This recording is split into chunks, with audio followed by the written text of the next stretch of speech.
our webinar, and thank you for your interest in the Christmas Covenant. And before we go any further, I'll remind you that since this is technically not a webinar, but a Zoom meeting, you need to be responsible to keep yourself muted, so we don't hear your cat or your TV or your sneezing. So thanks for being here. I'm Jan Nelson. I'm the convener of the Western Methodist Justice Movement, who are sponsoring today's event. We are a movement of United Methodists in the annual conferences of the Western jurisdiction. We're committed to ministries of justice in the church and the whole society. So we're sponsoring this webinar because we believe the Christmas Covenant legislation is a great path to a less colonial and more just and equitable United Methodist Church. And we are committed to helping to build support for it leading up to the General Conference session next year. We hope next year. And it's our honor today to host panelists from all over the United Methodist world. Many of them are in the United States currently, but not all of them. And so some of us heard that for one of our panelists, it's midnight. And just on a personal note, I'm really happy to greet some friends that I haven't seen in a long time from different parts of the world that are a part of our panel today. So to introduce our panelists, Reverend Dr. Liberato Batista is a United Methodist deacon from the Philippines. He is Assistant General Secretary for United Nations and International Affairs of the General Board of Church and Society. Deaconess Emma Cantor is a deaconess from the Philippines and a United Methodist Women's Regional Missionary with women, children, and youth assigned to the East Asia and Pacific region. Reverend Dr. Betty Casati is Director of Communications for the North Katanga Episcopal area in the Democratic Republic of the Congo. Reverend Neil Christie is the United Methodist Elder in the Greater New Jersey Conference. He is former Assistant General Secretary for Education and Leadership Formation of the General Board of Church and Society.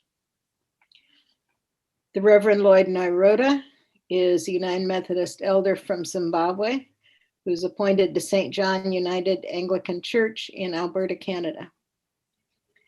And Reverend Dr. Hilda Marie Mofa is the Director of the United Methodist Seminary in Norway. And our panel today will be moderated by Reverend Israel Alvaran, who's a United Methodist Elder from the Philippines. And so, Izzy, it is yours.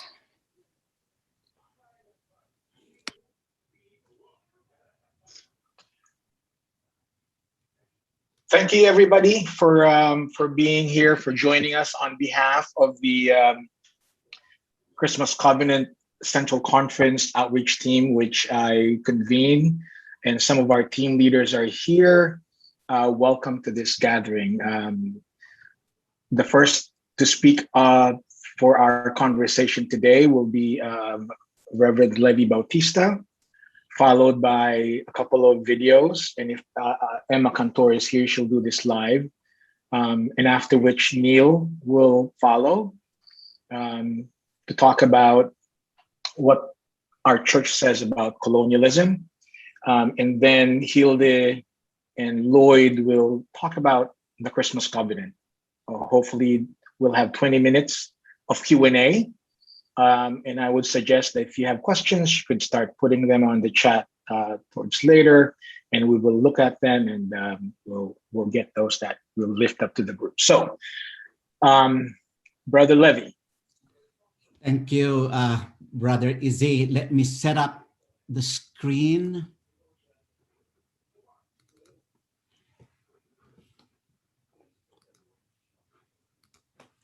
Are you able to see it? Are you able to see my screen? Yes, we are. Yes. Okay. Well, thank you very much. I'm deeply honored to be part of this important discussion on decolonizing the church. I was asked to address the issue of colonialism, and there's There's plenty among you here, in both panel and participants, that will speak to the nitty-gritties, if you will, of the covenant. I will ask questions that will apply equally to proponents of the Christmas covenant, as well as the protocol and other such legislations coming before the General Conference. Colonialism is a difficult word. Its theory and practice is an arena of contestation.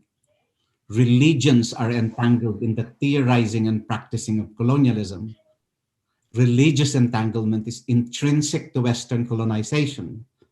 The colonization of Asia, Africa, Latin America, and Oceania is an example of that. And you will see in my entire presentation how that plays out. I would have been excited to see a biblical presentation on the Great Commission and how to decolonize this text in terms of making disciples in all of the nations, even unto the very end of the age. And then what I call Acts 1-8 as the great itineration of the colonial powers. You will be my witnesses in Jerusalem, in all Judea and Samaria, and to the ends of the earth. Certainly, the navigation of the early explorers and colonizers have been all the way to the ends of the earth. Decolonizing texts would have been another way to do this, but I'm not going to do that. The other, I think when we're talking about colonialism, there's a lot of re-narrativizing, if you will. And my favorite here is Mark Twain. We know him because of Tom Sawyer, Huckleberry Finn, and yet until a trove of writings were unearthed from the basement of Yale University Library, we've never really known about his writings against US imperialism, particularly his book on the Philippine-American War.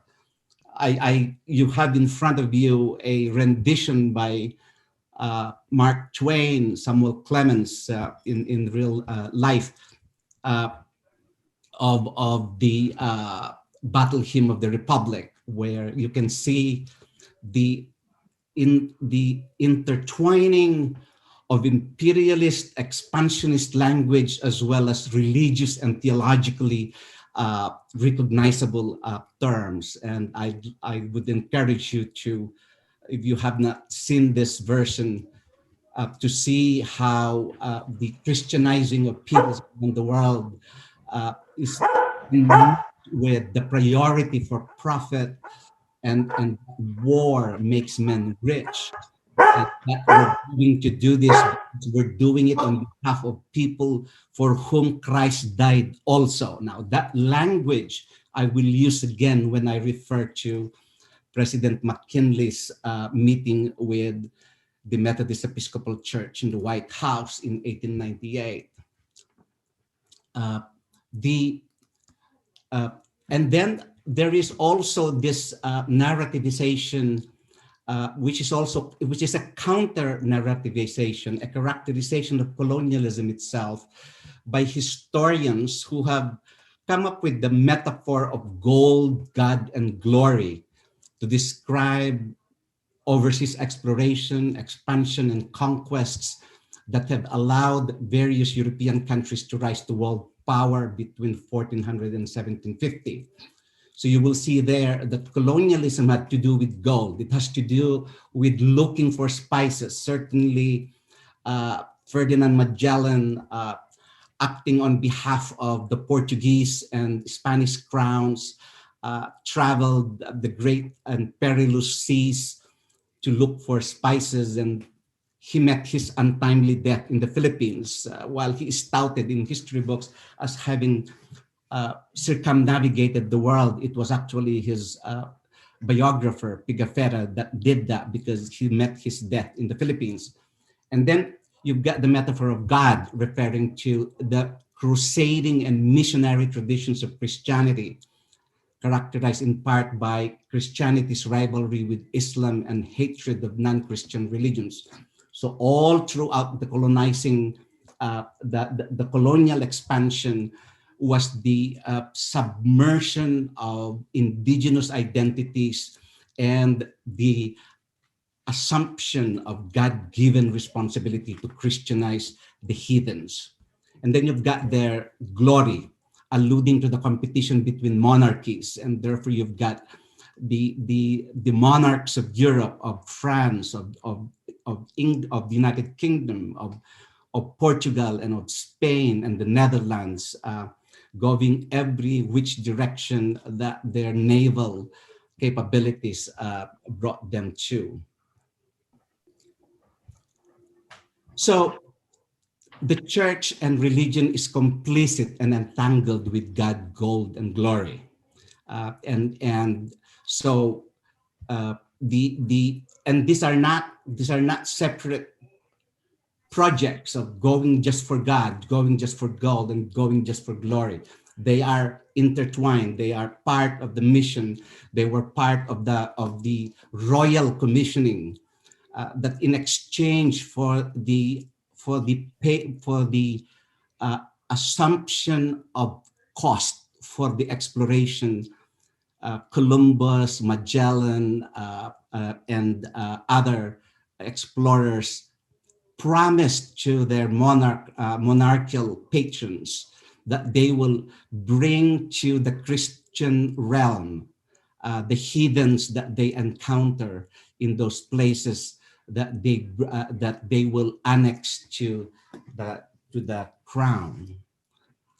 Thanks to exploration and conquest resulting from the quest for gold, God, and glory, Europeans gradually brought peoples into their economic and political sphere, laying the foundations for Western global dominance. And so this is how by 1750 and to 1914, and I want you to look at 1914 because 1898 is when the United States joins the colonial gang, if you will, and it will be a latecomer in the expansionist agenda, and so it will be a ravaging, pillaging, and if you will, a fast track way of acquiring colonies around the world, and Philippines would be that one by 1898. The doctrine of discovery, you've heard a lot about. It has given both the spiritual and legal justification for colonization. Our book of resolutions speak of the doctrine of discovery and how the Christian domination and superiority were reinforced through such a doctrine.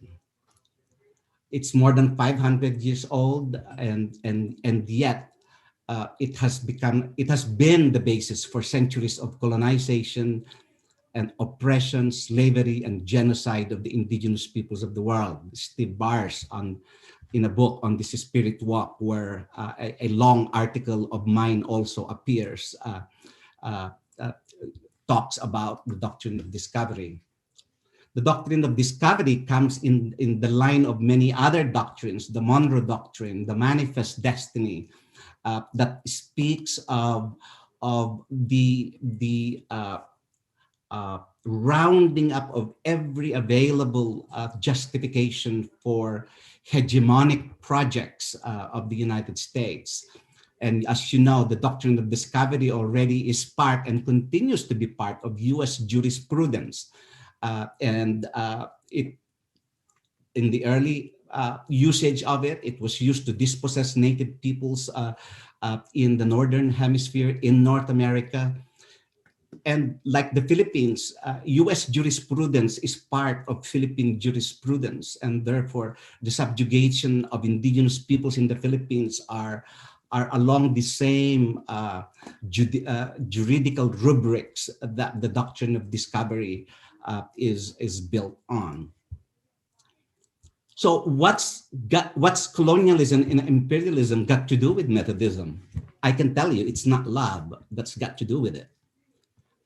because the the the doctrine of discovery in its iteration by way of President McKinley, a Methodist, comes through his support for the Manifest Destiny. The U.S. needed opportunities for commercial expansion. They had interest in China. They needed a place to station their troops while waiting for the best chance to enter China, etc. And so Philippines was that. And so here is what he said to a Methodist delegations, the Board of Methodist Mission, with what would be the General Board of Global Ministries, just for people to see the equivalence. This is what McKinley, and I'd like to, if you will, I'd like to read the entirety because it grips me every time I read it. This is President McKinley speaking. Hold a moment longer, not quite yet, gentlemen. And it's really all men Methodist delegation at the White House. Before you go, I would like to say just a word about the Philippine business. I have been criticized a good deal about the Philippines, but don't deserve it. The truth is, I don't want the Philippines. And when they came to us as a gift from the gods, I did not know what to do with them. When the Spanish War broke out, Dewey was at Hong Kong, and I ordered him to go to Manila and to capture or destroy the Spanish fleet. And he had to, because if defeated, he had no place to refit on the side of the globe. And if the Dons, referring to the Spanish Dons, were victorious, they would likely cross the Pacific and ravage our Oregon and California coast. And so he had to destroy the Spanish fleet, referring to Dewey. And it did, and did it. But that was as far as I thought then. When I next realized that the Philippines has dropped into our laps, I confess I did not know what to do with them. I sought counsel from all sides. Think about bipartisanship. Colonialism is a bipartisan project. Sorry for interjecting what I needed to say. Let me continue with McKinley. Democrats as well as Republicans, but got little help. I thought first we would take only Manila, then Luzon, then other islands perhaps also. I walked the floor of the White House night after night until midnight. And I am not ashamed to tell you, gentlemen, that I went down on my knees and prayed Almighty God for light and guidance more than one night. And one night late, it came to me this way. Ladies and gentlemen, this is the story of the entanglement of Methodism with colonialism and imperialism. McKinley says, one, that we could not give them back to Spain. That would be cowardly and dishonorable. Number two, that we could not turn them over to France and Germany, our commercial rivals in the Orient. That would be bad business and discreditable. Three, that we could not leave them to themselves. Filipinos, they were unfit for self-government and they would soon have anarchy and misrule over there worse than Spain's was. And four, that there was nothing left for us to do but to take them all and to educate the Filipinos and uplift and civilize and Christianize them. And by God's grace, this is an American president speaking, do the very best we could by them as our fellow men for whom Christ also died. And then I went to bed and went to sleep and slept soundly. And the next morning, I sent for the chief engineer of the War Department, US map maker, and I told him to put the Philippines on the map of the United States, and he pointed to a large map on the wall of his office, and there they are, and there they will stay while I am president. Now, the original copy of this, of the Christian Advocate is at Drew University, United Methodist Archives at Drew University.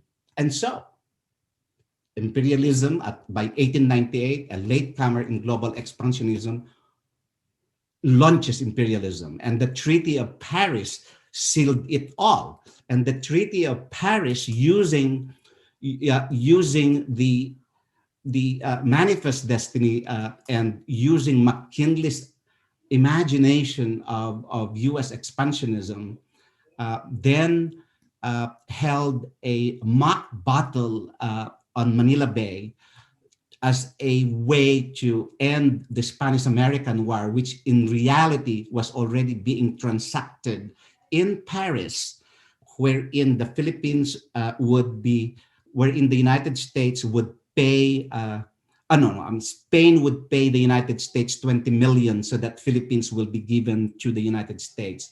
And in the same treaty would then give Hawaii, Puerto Rico, Guam, Samoa, and Cuba to the United States. So these countries that were the subject of the Treaty of Paris, on a historical note, in 2000 of March, General Board of Church and Society, under my organization of a colloquium called Unfaithing Colonialism, Decolonizing Faith, we brought United Methodists and Methodists and other leaders from Cuba, Puerto Rico, Philippines, Guam, Hawaii, and Samoa in Vieques, Puerto Rico.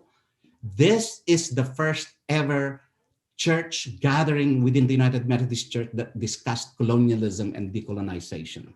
And I'm glad that we're discussing it again today.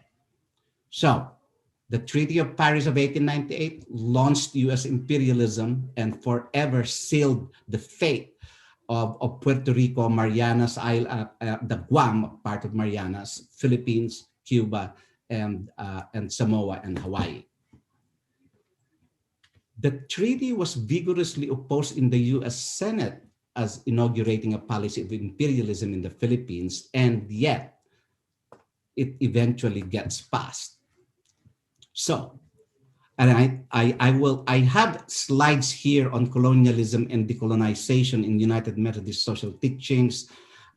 Neil, I know, will be dealing with this, so I will not so much emphasize on this, only to say that if you've had a copy of your book of resolutions and go to the index and look for places in the book of resolutions, which also includes the social principles, as to how many times we as a corporate body have mentioned colonialism, only 7 pages and very few words in only very few paragraphs. So that's quite sad and needs to be examined again. Easy, 2 minutes. Okay. So wind down. So you've got there, and this is those places where indigenous people's self-determination is located, where the role of religion in colonization, as well as in the imagination of a different kind of global reach that is not the same as colonialism. And so I'll skip those places. Another place, the only place in the social principles that comes close to a discussion on colonialism is in the current section on world community, national power and responsibility, where nations and peoples of the world must be able to determine for themselves their own destiny. And these are exact quotes that refer to Spanish colonialism, American colonialism. And what might be of interest to you to know is that the book that was published in the Philippines to celebrate the 100th year of Methodism in the Philippines actually ended with a language, I think I missed the word, that's not the page. I'll come to that later on. I post here in my presentation several reflections, considerations, and challenges. Christianity in the Philippines is 500 years today, this year. We have a story to tell to the nations, and it could change the narrative. Are you ready, United States, to hear what Filipinos are about to tell to the nations too? Will you care to listen? Will you care to listen to the other colonized countries that are part of the connection about the story they're going to tell to the nations, the way McKinley and the soldiers have told nations as they conquered them and have formed our understanding? Colonialism and imperialism have derived biblical and theological sources to justify what they've done. Colonialism has become not only a hegemonic way to encompass the world, it also wanted to homogenize the understanding of the gospel, to homogenize, make uniform the implementation of the witness of God's justice and peace. And now there's an insurrection from other parts of the world that our understanding of the gospel is as authentic as yours. Will you listen? So, for lack of time, I have many questions here that I ask. How do we account for subsidiarity that is contextually relevant, structurally accountable, and connectionally visible if we call ourselves a church found in many places around the world? How do we faithfully account for our own time and space, for the Danish time and space, for the Zimbabwean time and space, for the Cote d'Ivoirian time and space? How do we see the authenticity of the witness of these people, of this United Methodist, so that they form part of the thinking of the polity and ministry of the church? How do we express the universality and ecumenicity of the affirmation of God's household as a redeeming household? Because it is about a redeeming love for all of God's people and all of God's creation. How do we make use of and engage the analysis about mission being worldwide? Are these considerations that all of the proposals are taken care of? United Methodists around the world belong to a church. How do we express awareness about and develop sensitivity to the diversity of the political governance, of the economic conditions, of the cultural practices of the many parts of the world that make the global connection? And so if we are a connectional body, how do we engage connectionalism as an organizing principle that is manifest in our diversity and in our inclusivity, so that we truly express radical hospitality? There's three more questions. Our global connection mirrors our globalized world. The United Methodist Church is worldwide by choice and definition. But how do we express this globality, realizing that the world is far more global than the United States, is far more global than any of the countries in the Methodist connection, far more global than the imagination of United Methodists? Globality is a viewpoint. How do we honor our globality in the way we appreciate and include perspectives from as many peoples who have a say and stake on the issues and concerns that we address? Will your proposal, protocol adherence, Christmas covenant adherence, will they consider these issues of the worldwide and the local, so that then everyone's voice and everyone's agency is respected and reinforced? I have many more questions. I know I've abused your hospitality, easy, but here's the last question. I was going to say, will our proposals prosper a posture of repentance and commit ourselves to forgiveness? Will they advance or stymie our strivings to seek forgiveness for our complicity to the historic evils of slavery, colonialism, and racism? For me, any United Methodist restructuring that does not deal with contemporary expressions of these historic evils and how our mission contextually will deal with them falls short of the demand of God's peace, love, and mercy. An act of repentance requires forgiveness. Forgiveness requires confession.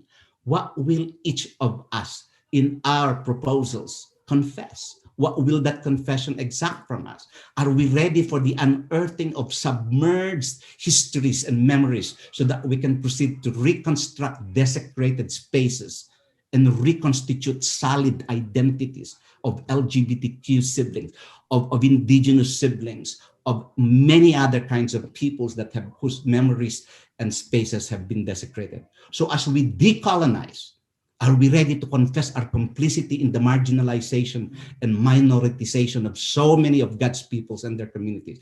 Are we ready to identify what repentance requires and demands? What must we rectify from so that we can move from hurt and pain to wholeness and healing? To decolonize is to anticipate forgiveness so as to imagine reconciliation, reconstruction, and reconstitution in ways we may not have experienced before. Are we ready with what God may yet surprise us with and cause us to sing in awesome wonder? Thank you. Thank you very much. Oh my God, that'll preach. Now let's hear stories from the ground about how this actually happens. And we have two videos that will be shared with you. It's unfortunate that District Superintendent Christine Canate Catrero has a family health emergency that she needs to be at, but we do have videos from Betty Kazadi and Emma Cantor.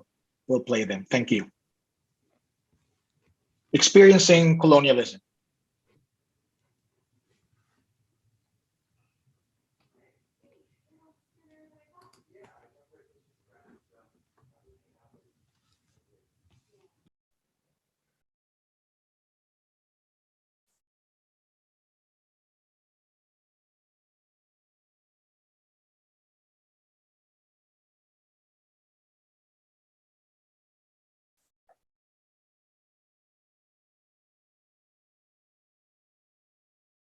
Greg?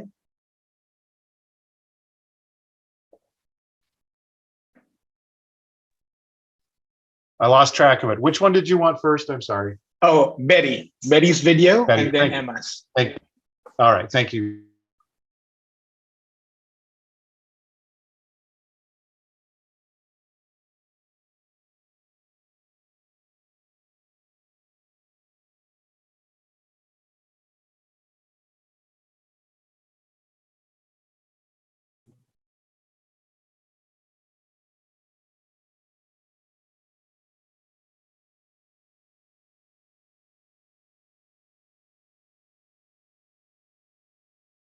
Of communication in the Episcopal area.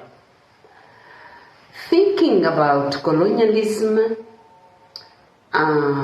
personally, I have a very bad memory of colonialism, because politically, for the case of Democratic Republic of Congo, when you read the book by Adam Oshfield, it gives you the picture of what happened in Democratic Republic of Congo during the colonialism. Politically, colonialism is wrong. It has negative impact. It even left negative impact among Congolese, how it brought a lot of atrocities. When I remember listening to my dad explaining to me how the railway was constructed by local manpower, and they were ill-treated seriously to build this country because of colonialism. How atrocities were so hard for Congolese. Thinking about missiology, how missionaries came to plant different missions. They implanted different missions in North Katanga as episcopal areas. We have Kamina, we have Kalemi, Manono, and where they really made positive impact. How? By building schools, by building health centers, and by building churches.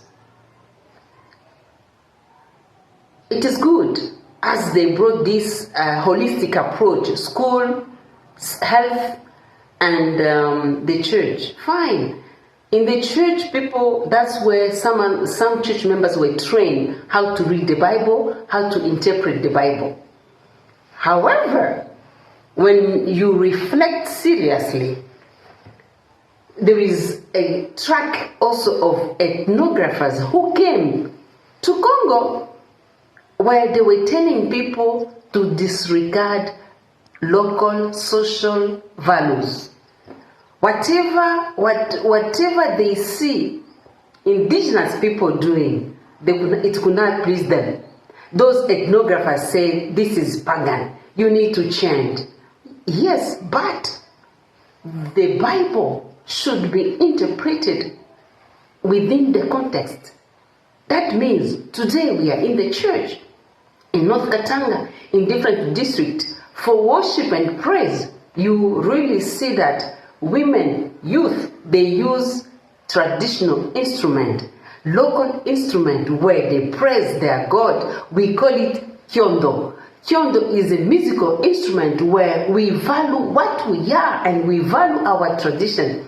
I think what missionaries, colonialism brought to us especially, it brought the spirit of low self-esteem, which is very dangerous because we are human beings created in the image of God. There should be mutual self-esteem whereby we respect one another, we respect each other context, we respect each other values, we respect each other norms, cultural norms, because those are norms which are part of us and they should be really respected. That's why for me, colonialism did not do good to Congolese because of atrocities made to Africans, to Congolese. However, the only good thing that it brought, health, education, and they built some of schools. But today, when you think of sustainability, today, we empower local leaders, local church leaders to value what we are, to value our opinions, to value our cultures, and to even revitalize our own cultures. Thank you, Reverend Dr. Betty Kazadi. And Betty's also a member of our Christmas Covenant outreach team. Our next video is that of Emma Cantor from the Philippines. Emma's a member of our team, a deaconess.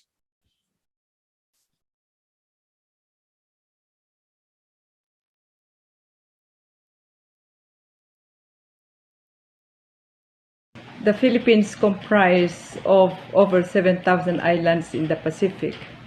It's probably the only country named after a colonizing monarch. To honor King Philip II of Spain, our nation made up of over 7,066 islands was called Las Islas Filipinas, its first name. We were under Spanish rule for over 300 years, beginning in 1521, when Magellan claimed the islands for the Spanish crown and the Roman Catholic Church. We were given Spanish. We were forced to convert to the state religion. Our indigenous traditions and forms of leadership were wiped out. An example are female tribal leaders who were teachers, healers, and priests called the Babaylan. With colonial rule came patriarchal rule came too. The Spaniards also implemented the encomienda system, where the Spanish monarch owned vast tracts of land, including people who lived there. They worked and gave tribute from the fruits of their labor in the farms. The king also gave lands, including their inhabitants, to the Roman Catholic Church and other favored leaders. The priests and aristocrats exercised feudal power and took money from people who toiled in the land. They also sent a percentage to the king. This is slavery, Spanish colonial style. Filipino revolutionaries fought against Spanish rule And our first president, Emilio Aguinaldo, sought the help of the Americans. Spain was also at war with the United States. However, he was betrayed by the Americans. Instead of helping him liberate the Philippines, the United States kicked out Spain and took over as colonial master. In 1898, after defeating Spain in the Spanish-American War, the United States became a colonial power. And in the Treaty of Paris, the United States acquired Spanish colonies, including the Philippines, Puerto Rico, and Guam. A Methodist U.S. President, William McKinley, after learning that the Philippines has fallen into an American hands, famously said that Filipinos were not fit for self-governance, even if we are already had a. He also said he wanted to civilize and Christianize us. Much like Spain that came with a cross and sword, the United States came with the Bible and the rifle. Colonialism is racist. It is rooted in the idea that some are more superior than others. Colonizers believe that their views, religion, and culture, and the color of their skin gives them the divine right to take land, oppress people, and treat them as inferior. Some people would say that there are benefits like education, infrastructure, and yes, faith. But if you really think about it, these so-called benefits come with strings attached. They assist in the subjugation of the colonized, their indigenous faith and culture, and their language, and their sense of being human, equal with others.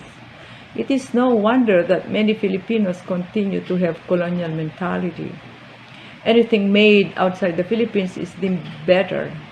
Have you heard of papaya soap? It is a beauty product that is supposed to make our dark brown skin tone lighter because white is more beautiful. I pray that our church would examine its role in the colonial enterprise.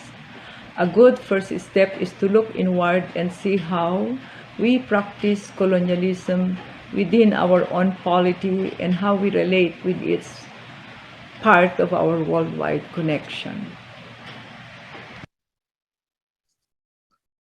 Thank you very much, Ate Emma, for those words, and to Betty as well. Our next speaker is Reverend Neil Christie, who's also a You're consultant. muted. Okay, well, can you hear me? Well, Neil is a member of the Christmas Covenant team as well, and will tell us now what does the United Methodist Still Church muted. say Okay. about It's not muted. colonialism? Oh, it looks like it, but he is. Neil? Yes, I can hear you. Can you hear me, Izzy? Yes. Okay, Frank. Yes, you're doing great. Thank you. I want to say a word of appreciation to the Western jurisdiction, to justice ministries that coalesce within the Western jurisdiction, that you are a beacon and a You're still guide. muted. No, Can you hear me? I can hear. Yeah, some can hear me, some cannot. Here's what I found. You're doing fine, Neil. Thank you. Again, a word of appreciation with my colleagues that the Western jurisdiction so frequently is several steps ahead of where the United Methodist Church may primarily be in so many conferences. And so it is a delight to be with you virtually and to share in this conversation. I'd rather not repeat what my colleagues have said or will say. What I'd like to do is limit my brief comments to the theological task that really is a challenge that the Christmas Covenant poses to the entire United Methodist Church, to Methodism, and to the ecumenical community. And so I'll limit my my comments to really an aspiration. And the aspiration is this, that the Christmas Covenant is well poised to present opportunities for the United Methodist Church to enter into new forms of dialogue that are decolonizing by nature, both by process and by substance, Second, that the Christmas covenant offers an alternative to the hybrid form of doing church that we've become so accustomed to. We ought, and listening to the presenters, I need to say this. I'd rather not go in this direction, but I want to name it. We need to remember that colonization has been built into the Methodist structure from the very beginning, and that the project of plantation Christianity has informed significant parts, if not the entire entity that has become the United Methodist Church. We ought not to forget the role of the doctrine of discovery on indigenous peoples whose identities and lives and children then and today have been erased by the church. We ought not to forget the Middle Passage and the enslavement of Africans, peoples who brought to this country a vital spirituality and formed and built the nation economically, and the role that Christianity played in plantation Christianity, plantation capitalism, in really erasing, rewriting histories, and then in defining what colonialism would look like for generations to come. So when we look at colonialism, it's very difficult for me to jump decades into the future in the 19th century. I need to really look at it beginning with any location where we have sought to erase, deny that there are human beings with dignity, that made in the Imago Dei, that have been present, and that a power of any form, an empire power, has the capacity and the will and the theology backing it up to conquer and then to exploit. So I just want to put that out there as I get into the theological task that is before us. The Christmas covenant is implicitly a theological document. When we look at several of the proposals that the General Conference will consider, I do challenge us to look for what is the implicit theology and what is the explicit theology. Where is it that, what do we see is really exciting the imagination of the United Methodist Church around proposals for who we may be in the future? The Christmas covenant, I would argue, is the one proposal at this time that is consistent with our stated theological task, and in fact is the next iteration in our doctrinal heritage. And so I want to remind you of what the United Methodist Church affirms in its theological task, and then how it is consistent with the proposal in the Christmas covenant. The theological task of the United Methodist Church we know is found in our Book of Discipline. It presumes already a plurality of national histories, narratives, and expressions of worship, discipleship forming, missional and civic engagement. The theological task of the church affirms both process and practical application. The theological task, and I quote, is our effort to reflect on God's gracious acts in our lives. Our theological explorations seek to give expression to the mysterious reality of God's presence, peace, power in the world, and by doing so, we attempt to articulate a more clearly a understanding of the divine-human encounter, and are thereby more fully prepared to participate in God's work in the world. So what distinguishes the Christmas covenant, both in its origins, its spirit, its proposed application, is that it is explicitly rooted in this constructive theological project. It is consistent with our theological task, our stated theological task. Our theological task is both critical and constructive. Our theological task is constructive in that every generation must appropriate creatively the wisdom of the past and seek God in the midst in order to think of the present, in order to think afresh about God, revelation, sin, redemption, worship, the church, freedom, justice, moral responsibility, significant theological concerns. The Christmas covenant is building on this commitment that we have made and yet that we have not yet fully lived out, I would argue, number one. Number two, our theological task is both individual and communal. When we consider the proposal, I invite you to look for the affirmation of human dignity in the Imago Dei, as well as the affirmation of a non-transactional mutuality in relationship. We say in our theological task, the discernment of plain truth for plain people, which is a quote from Wesley, is not limited to theological specialists.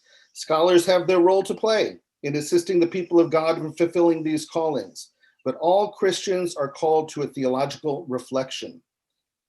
The Christmas covenant says, pitting one part of Christ's body against another harms our witness to a world awash in violence and injustice. Our Constitution's preamble states clearly that the church's very dividedness is a hindrance to its mission. And so again, the Christmas covenant, I would argue, is seeking to live out this second point named in our theological task, that it is both individual and communal, that it seeks uniformity, unity without uniformity, and in the midst of a world that would seek to globalize and homogenize our theologies. Third, our theological task is contextual. It is also incarnational. That's what the Book of Discipline says. Therefore, theological reflection is energized by our incarnational involvement in the daily life of the church and in the world as we participate in God's liberating and saving acts. So I would invite us, as we reflect on any proposals that the church will consider in the years going forward toward General Conference, do we get a clear sense of an incarnational theology as well as a contextual theologies? Do we see that affirmed in those proposals? If we see a deficit there, I invite us to again go back to the language in the Christmas covenant and to claim some of this language and these proposals as we move forward. And then finally, our theological task is essentially practical. It informs the individual daily decisions and serves the church's life and work. Our interest is in incorporating the promises and the demands, both of them, of the gospel into our daily lives. Theological inquiry can clarify our thinking about who we are, what we say and do, and it presses us to pay attention to the world around us. So what is the proposal? The proposal, how do we move forward? This is what the United Methodist Church has said that we affirm. How do we align this then with the proposal in the Christmas covenant? And I want to lift up some of the themes that you'll also hear from my colleagues. Number one is a guiding principle. We are all children of God. Our United Methodist social principles state we believe that our primary identity is as children of God. The church seeks to fully embrace, to nurture cultural formation, competency as a means to be fully one body expressed in multiple ways. We are all children of God. Does a proposal live up to this litmus test? It's the first piece. Second piece, Ubuntu, another principle implicit within the Christmas covenant. Ubuntu, as some of us are familiar, is a African concept, a Pan-African concept that embodies a way of life of humanity that is based on our human interdependence, our sense of community. Bishop Desmond Tutu is perhaps the one who has highlighted this the most in his theologies. The profound truth, he says, is you cannot be human on your own. You are human because you participate in a relationship. It says a person is a person only through other people. This is what the Bible says. This is what our human experience teaches us. Third, and you'll hear this from my colleagues, coming from the theologies, indigenous theologies from the islands in the Philippines, Bayanahian is a cherished ancient Filipino concept of community spirit, cooperation to achieve communal goals, connectional relationships rooted in mission. Our unity is not for unity's sake. Do the proposals that we are reading about and hearing about, do they claim a unity for unity's sake, or is there a greater good, a greater end that they desire? That I would challenge us to consider. And I think the Christmas covenant is really pushing us to that greater good, that greater end that we aspire to. It is for the effective proclamation of the gospel. We invite all into a loving relationship with God and with one's neighbor. We welcome and affirm the sacred worth of all of God's children and embrace everyone's participation in building God's beloved community. Fourth, the Christmas covenant affirms respect for contextual ministry settings. This is a missional, it is structural, it is a connectional endeavor, it is an expression of faithful stewardship of God's mission in a diverse and ever-changing world. And such respect implies understanding that our church needs to find appropriate ministry expressions in different mission contexts. Doing otherwise fosters relationships that are essentially colonial. Fifth, legislative equality for regional bodies of the church. The diversity of our ministry setting is real. Fulfilling the mission of the church together can be strengthened by identifying our contextual differences and showing the authority to be exercised equitably by both central and jurisdictional conferences, annual conferences, any regional structure that is formed by the General Conference that addresses our respective missional contexts. And so we have a responsibility and opportunity to provide opportunities to elicit dialogue around the language employed in a series of Christmas Covenant theological roundtables prior to General Conference 2022. What do we intend by theological roundtables? Theological roundtables is an opportunity for us to decolonize and affirm a mutuality, a spirit of the Christmas covenant that you've heard, that you've read, that you've heard in the stories. It would be an opportunity for us to provide several venues to discuss the biblical, ethical, historical, and theological foundations of our church that crosses borders, that lives beyond continents. What does the proposed revision of the social principles in the General Conference that the General Conference will act on, what will those social principles look like? That is one possible point of dialogue within theological roundtable. In what ways do justice and civic engagement as performed in regional contexts and informed by common theological convictions, what does that look like? How is that expressed? This is another possible theme for theological roundtables. What are the implications that emerge from a varied church histories, including our histories of regional conflict, the impact of ever-expanding economic, political, and cultural globalization? What do various liturgical expressions look like across region that are consistent with values and principles stated in the Christmas covenant? Who do we want to invite to these Christmas covenant theological roundtables? Anyone who is listening to this webinar would be an appropriate person to invite to these theological roundtables. This is an egalitarian project. It is broad-based. We are seeking partners. We are eager to look for persons both within the United Methodist tradition and the Pan-Methodist tradition who may be interested in what it looks like to decolonize the church and recolonize the church. In doing so, reflecting on the principles of the Christmas covenant and our theological task. And what are some of the goals? And I'm going to end with this. What are some of the benefits? The benefits of this theological work include this. It builds up opportunities for robust theological reflection that fosters non-colonial, non-transactional, mutual unity as United Methodists. It highlights our differences in unity without collapsing into false claims of uniformity or focusing primarily on places of division and divisiveness. One benefit. Second is this. They will create much needed space for people to come together to engage those who want to live in common values affirmed by the Christmas covenant, common community together across boundaries. Third, they will provide illustrations of how Wesleyan values and principles affirmed in the Christmas covenant can best be adapted to a variety of missional and regional contexts. Fourth, they will offer an open invitation for friends to become true friends, to struggle together, to accompany one another, to be in solidarity with respect, to love and to live into the values of the Christmas covenant. Sixth, they will provide an explorative opportunity to hear different theological perspectives, ones we may not agree with, and yet we can still embrace in love each other.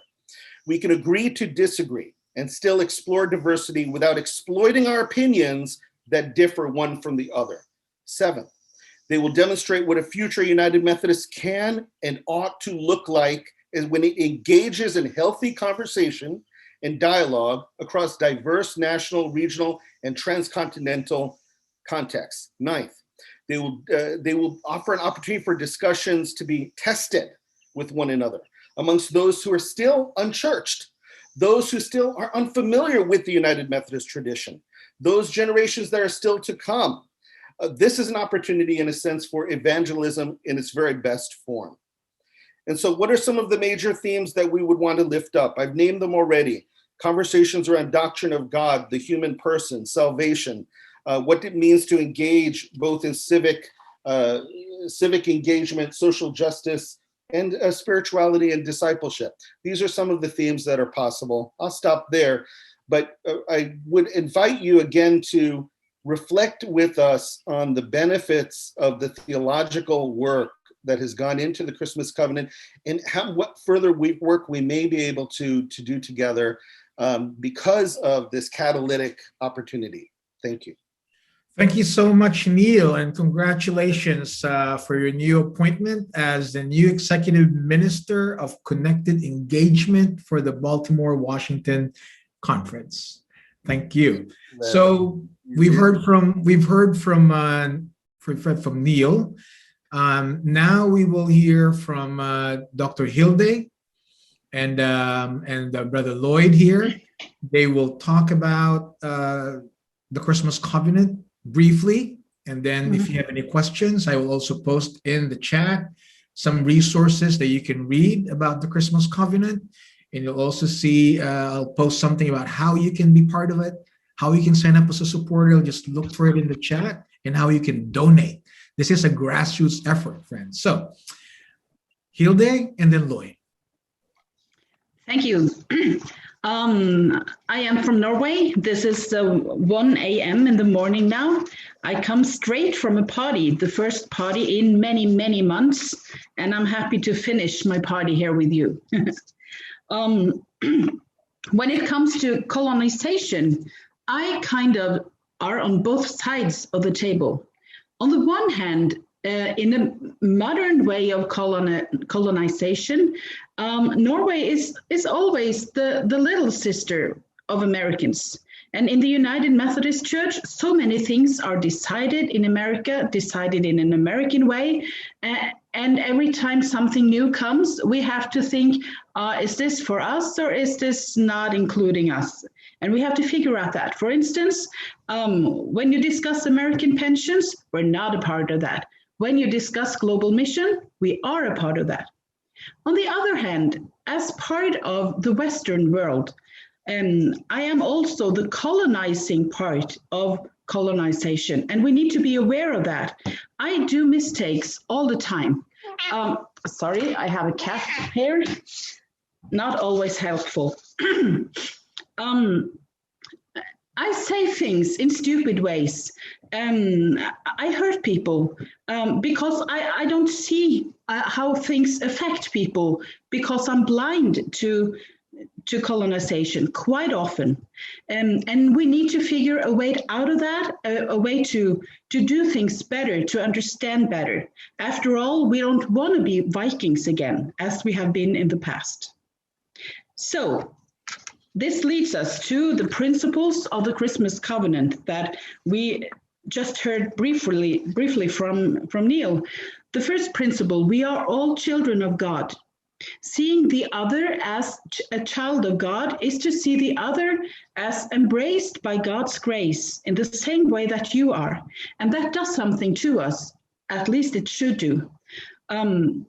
Seeing each other as children of God raises the equality, the mutuality, to see each other as siblings on an equal matter. The two concepts of Ubuntu and of Bayanihan is about interdependence of community life, not just on a local level, but on a regional level and a global level. And as a global church, we can live out these concepts in our way of being church together. We cannot be human or you cannot be human on your own, the principle says. And well, we cannot be church on our own either. We need to be church together, but in many different ways. And one community is in support of one another. And that is how life should work, and that is how church should work as well. Our values is a respect for contextual ministry settings. Different contexts work quite differently, and the church need to adjust to that, be a part of that, find out the best way possible to be church in the specific contextual settings. And that means we need to do things in different ways. I will come back to that. Connectional relationships rooted in mission. We are so good at mission when we do it together, when we share insights, when we pray for each other, when we belong together. to quit that due to a conflict, as is a possibility right now, how stupid is that? We need to hold together, but do things in different ways. And last, legislative equality for regional bodies in the church. And Neil said something about that. I will now say something about the regionalization. That is a part of the idea that the Christmas covenant communicates. The idea of regionalization is not new. That has been an idea in my part of the world for quite a long time. Because doing things the American way doesn't always work. And I come from a central conference. It goes over 11 time zones. Just think about that, 11 time zones. It's from the western coast of Norway to China. That's the size. There are so many countries, so many languages. We have so many cultures only within our central conference. It's a hard task to keep that together, and to put it down to regions helped quite a lot.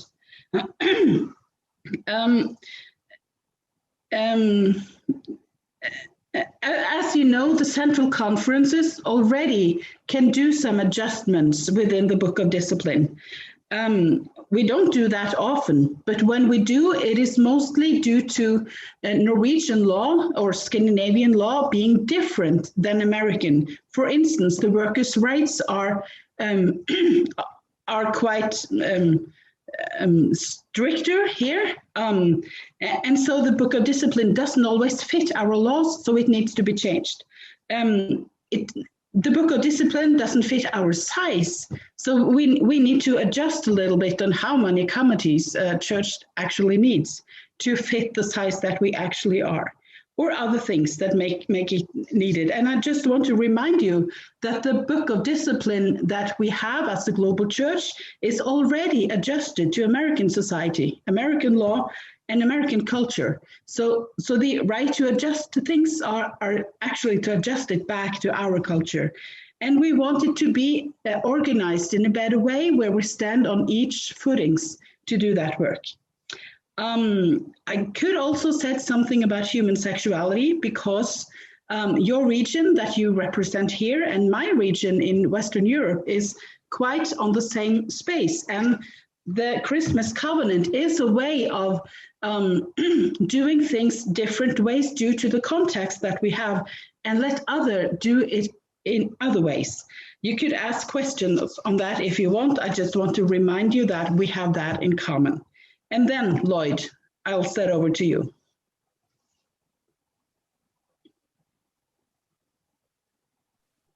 Okay, thank you, Hilde.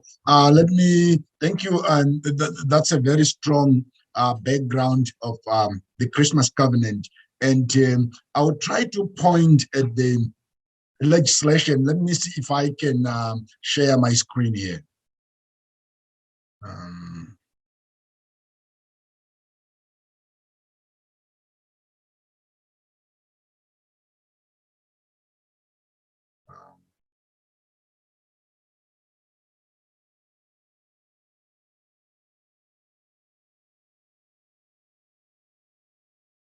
Right, so when we look at the proposals that are coming from the Christmas covenant, the critical issues that we are looking at, and I would like to put this up front for this conversation on colonialism and decolonization.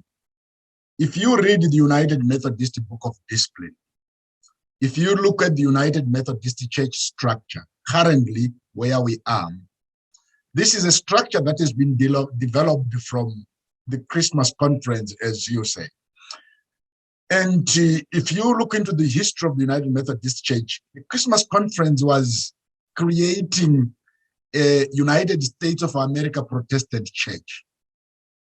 And it developed throughout the years.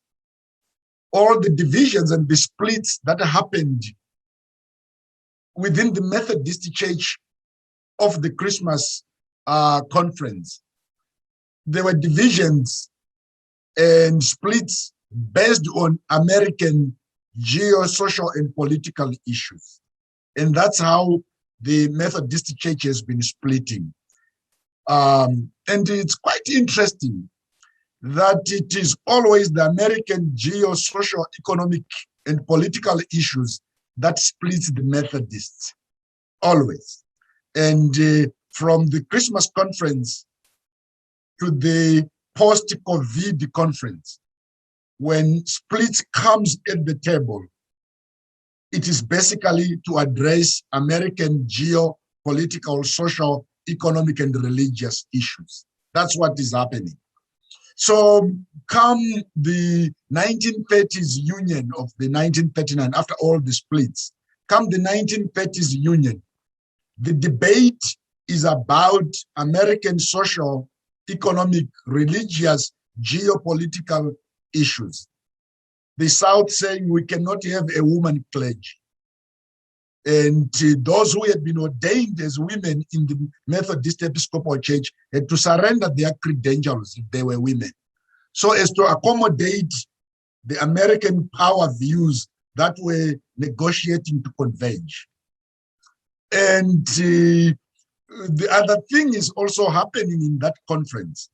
The South is saying we cannot share a church with a black person because black people are not fully humans. So they cannot be in the same church, they cannot be in the same district, they cannot be in the same conference, they cannot be in the same jurisdiction with us. And then the central jurisdiction is created, addressing American geopolitical, social, and religious issues. And then come 1968, the formation of the United Methodist Church. The debate is between the Evangelical United Brethren and the Methodist Church. If you check the United Evangelical Brethren, was much in the United States. And the Evangelical United Brethren is saying, we cannot be in a denomination that is segregatory. You can't segregate. If this unity is to happen, we have to address segregation. American issue, American segregation, and the central jurisdiction is destroyed. Lots of promises are made. They have not been made, most of them up to this day, to our brothers and sisters who are Afro-American and other minorities. And look at this, it's all about United States. Then come the formation of Good News, the formation of the Confessing Movement, and recently the formation of the WCA. All these are movements being formed within the United States. I would go on the other end, formation of Love Prevail and all other left caucuses. They are all United States caucuses. And the fight now, there's tension within the United States. The left and the right in the United States are colliding.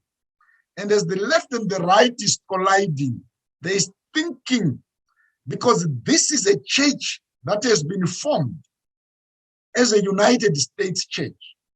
And all these periods I have shared, the church is expanding to go to mission. So the structure is we are the church and we have a mission outside the United States, in the Philippines, in Europe, in Africa, in South America, which was sacrificed at some of these conventions I have talked about. South America was sacrificed and kicked out with lots of promises never made. So this is a structure that is really colonial in nature. There's the colonial power, as what Levi and my other colleagues have presented. And then there are the colonies. Now, in the United Methodist, there is the Methodist power, and then there are central conferences. So the Methodist power, which is the colonial power. I was born and raised under colonialism, and there was only one king in London. All the kings we had in the British colonies, they were demoted and they were made chiefs. And you cannot be a king, only one king one center of power. So that's kind of Methodist. There's one center of power, the Americas. And then we have central conferences, which are colonies. So that is our structure as we stand today. And as the center of power is almost falling apart, like what Chinua Achebe said, things falling apart, the center can no longer hold. As the center is falling apart, that is tried to be expressed, and then in terms of consolidating how to fall and get power, the colonies are used as a resource, as fodder power. When the British were fighting, when the First or Second World War was being fought, the colonies were conscripted to support the colonial power. You see, that's how colonialism functions. Now, as the center is falling, like when Europe was falling, the colonies were conscripted to fight, come and fight on the side of the colonizer, so that is to defend the power of the colonizer. Same in the United Methodist Church. As the center is falling, the colonizer is looking for fodder to fight the other colonial entity. They go for fodder in the Central Conference and say, we will get votes. Whoever gets the best votes win the World War, win the Methodist War. And this is our structure, how it has been. That is why when you look at every legislation, maybe every being an extreme word, but majority of the legislation, actually, I would safely say any legislation that is dealing with the power in the United Methodist Church comes from the United States. Very rare a legislation dealing with power comes from outside the United States. Therefore, the Christmas Covenant is seeking to decolonize the denomination, to decolonize the structure, to decolonize the relations, and create a equitable structure. That is why now we are saying the United Methodist is a global church, is no longer a United States church with missions outside. It is a global church. And if the United Methodist is a global church, then we need to function as a global church and we need to function globally. So our proposal first is endorsing the 5 new African Episcopal areas. This is already supported by the Standing Committee on Central Conference Matters. I know there's a lot of debate here about resources and money and all that. That whole debate, if you listen to it, it comes with colonial tones. It's a debate that is being done by the colonial overtones, like we have the money, we raise much of the money, we contribute 90% of the fiscus in the United Methodist. How can we use our money to provide leadership to these Africans, even if they are growing? How colonial is that? I want you to get that very straight. The economies in the central conferences, especially in Africa and in the Philippines, the reason why those economies, because churches don't run separate economies from their countries. You know, we only get when there is no employment, when there is unemployment in the third world countries, that means there's no money coming into the plate in the church. So when the American companies make a lot of money through exploiting the Congo to get the mineral resources in the Congo and make billions of dollars, those are the billions of dollars that are finding their way in the United Methodist congregation plate in the United States, where the corporate is. Because so these corporates that are exploiting third world countries and bringing the money into the United States, these are the corporates that are creating the employment that is employing most people in the United States and then giving to the church. What it means is the exploitation that has been done to a government in Africa has taken jobs from United Methodists who are in Africa who can no longer give to the plate, and therefore there are no resources. So when you say, why do Africa have votes and they don't have the money?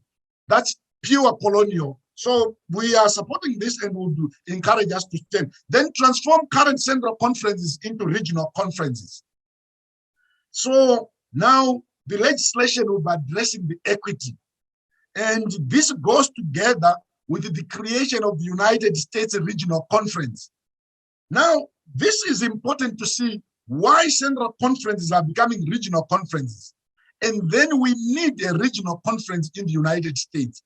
That is what will create the equity that we are talking about. So the Christmas Covenant has 8 petitions, including the connectional table proposal creating the US Regional Conference. But what we did with the Christmas Covenant was to give more teeth, give more strength, give more powerful self-determination to the regional conferences.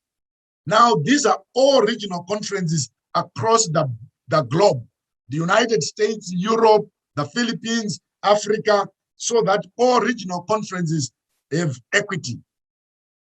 And then, so then you see the amendments to the United Methodist Constitution.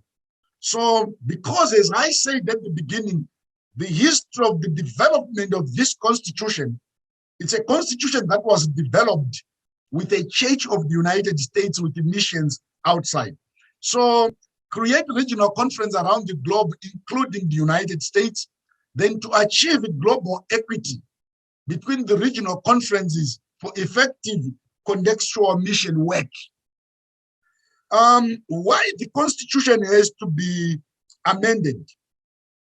The amendments to the United Methodist Constitution to create regional conferences on a global basis and revise the language. The reason why this has to be done, especially when you look at paragraph 16, is something about what my sister Hilde has just presented.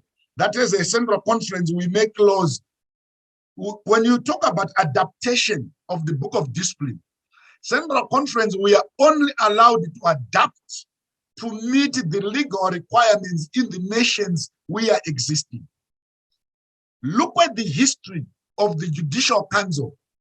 If anything was not adapting according to the laws, it comes to the Judicial Council, it didn't pass, it failed. So it is very important that we understand that. So that petition is looking to do that. Then enabling legislation, creation, giving power of self-determination to the regional conferences. That is all regional conferences, so that they have that authority to adapt first, which is constitutional, and then disciplinary authority to adapt. So then the creation of the standing committees in the United States and the standing committee outside the United States is to try and see how this would work in terms of creating the regional conferences that we are creating. So we have the US Regional Conference, the regional conferences in Europe, the Philippines Regional Conference, and the regional conferences in Africa.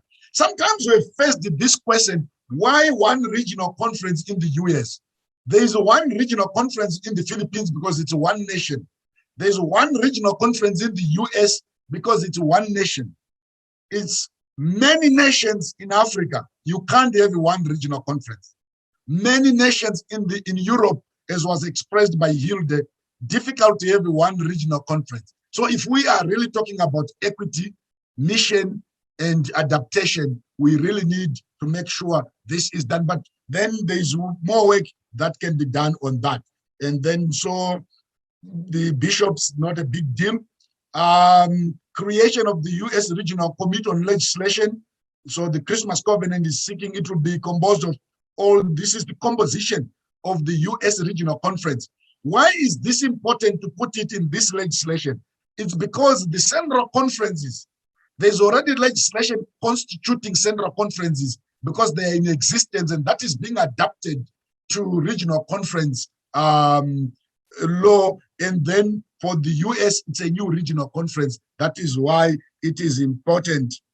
That is why it is important to put this petition number 5, so that it is constituted that regional conference. So there are non-disciplinary petitions. There's understanding that we all believe this is a new breaking ground, and there's need to do more and to do more work to see how do we move into the future. Otherwise, my last point will be the Christmas covenant definitely is the future of the United Methodist Church. This is pointing us in the direction of where we are going. My very last word is we have received this question about the relationship of the Christmas covenant and the protocol. My answer to that always is these are not competing legislation. It's not a question of either or neither nor.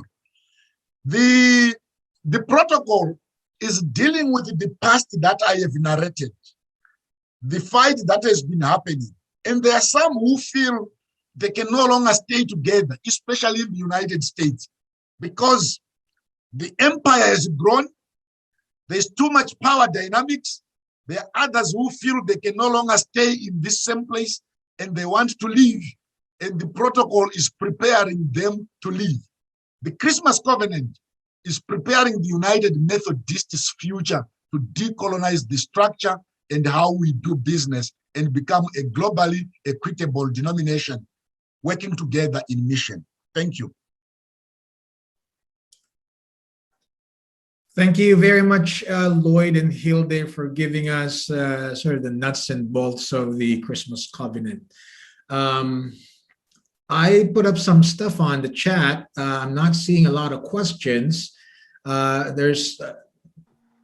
There's somebody who raised privately, sent me a private message about about the proposal from the connectional table.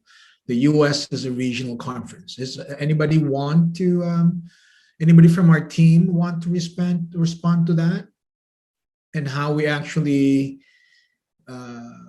Well, the Christmas, the protocol, the connectional table proposal is within the Christmas covenant in its entirety, except that we made it tighter and make it happen sooner, and that in the interim there's already legislative power accorded to the committee that will form it, so that we're not waiting too long. Hilde? You want to say something? Yes, I can comment on the U.S. regional conference. From our perspective, it is a gift to you, Americans, to have your own American conference where you can deal with the American stuff, not just the pension stuff, but how to be church in America, how to meet the American context, how to address all those issues that you have. Come on, we know you have a lot of issues in America right now. You have a lot to do as a church in America. Now you have to deal with those in your annual conferences, which is important, or you have to take the common space in the general conference to use that, where the rest of us are there and have a say on how you do the American things. To separate that into a U.S. regional conference, you will have a place to deal with the American stuff, just as we have to deal with our regional stuff. And that makes us all equal, and it makes life better for you as American Methodists, is my opinion. Thank you very much. There's a question here that relates to the protocol. I don't know, it's always compared to the protocol. That's the narrative out there. These are two different pieces of legislation. Okay? We're hoping that the Christmas covenant will be on top of the agenda because this is about the future of the church. The protocol is in our present moment. How do we solve our problems, which is basically an American problem of the church in the United States. So, we have a lot of constitutional amendments and people ask us, oh my God, too many things. Well, we're talking about colonialism here, friends. This is not going to be a quickie solution. We're also, when I came to the US, everything is quick. Everything is fast. We're impatient here. But colonialism is entrenched in our system. It's in the Constitution. So we need to change it. We cannot not change it. In the same way that I always say, if we are struggling for inclusion of all people, this is the first step we need to do. We need to like talk about the inclusion of all people in relation to economics, race, you know. So there are intersections, right? There are intersections that we need to do. So the protocol is a separate piece of legislation. Lloyd, can you give in 1 minute your analogy about the protocol and the Christmas covenant? 1 minute, Lloyd. Yeah. Oh, okay. Thank you. I mean, as I said, the two legislations are not competing. They are basically working to achieve two different things. One, the protocol is, I termed it a ceasefire agreement within the US. When you were tired of fighting and you wanted to disentangle yourself, the fighting forces gather and say, how do we cease fire? And at the end of the ceasefire, some say, the only way we can cease fire is to leave this territory. We are going. Okay, fine, you can go. And so, and then the Christmas covenant is saying, we are staying together, working together, and moving into the future. He's asked me to use the analogy that I always use. My analogy is, if we are driving a car, use the United Methodist Church as a car that you are driving. So maybe our general conference is our driver. If you are driving a car, there are two important mirrors that you use in your car. One is your rear view mirror, very tiny rear view mirror. And you look into it. You don't drive your car looking into your rear view mirror. You check your rear view mirror when you are changing lanes, when you are exiting from the freeway. You check your rear view mirror to check your surrounding, and so that you navigate well.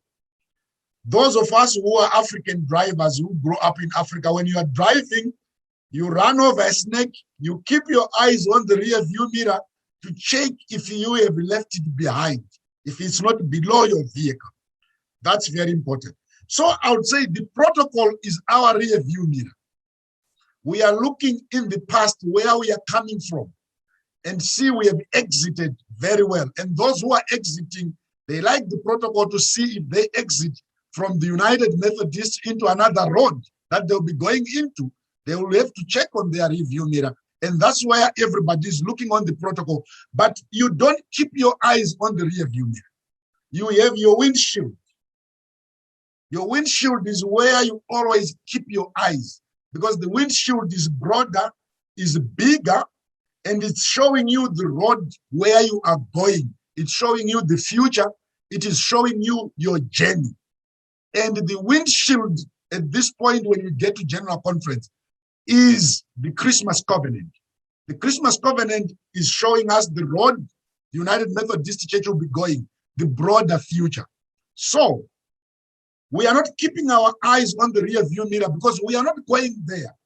We are leaving that place. That's the protocol's role. We are keeping our eyes on the windshield to the future, Christmas Covenant, because that's where the United Methodist Church is going. And I would see that's the relationship between the two. So they are not competing. Vote for the Christmas Covenant, secure the future. Vote for the protocol to leave the past. And then we are good. Friends, we're at that hour, and I'm really thankful for all of you coming. In the chat, you will see all of the documents, the toolkit, but you'll all see that if you go to our website. It's christmascovenant.com, and I hope that you support us. Also support the Western Methodist Justice Movement, because they're the ones raising funds for us as well, wmjm.org. And I'm really, really grateful for them hosting this event. And of course, Love Your Neighbor Coalition is also a partner in this, gathering. So I am really, really thankful to all of you. We hope that you would pray for us, support us. We're a very scrappy but determined team. This is a grassroots effort from around the world. Now I will turn it over to Jan Nelson for some closing words. Thank you. Well, I don't have much to say after that, except thank you, thank you, thank you to all of the speakers. Sorry that a couple of them had to join by video instead of live, but you educated us, and I think you've inspired us. And There was one question about how realistic is the hope of passing the Christmas covenant with the need for constitutional amendments. And I think realistic hope depends a lot on prayer and hard work. So let's do it. I thank everybody who took time to come. I am guessing, I haven't checked with our technical crew, but I think as soon as possible, the recording of this will be available, and we'll get it on our Western Methodist Justice Movement website and try to let everybody who registered know that it's available at that time. And Christmas Covenant folks will probably want to put it on their website too. So thank you, everybody, and may God go with us and fill us with the spirit of hope and love and a passion for justice as we move forward. And thank you and goodbye.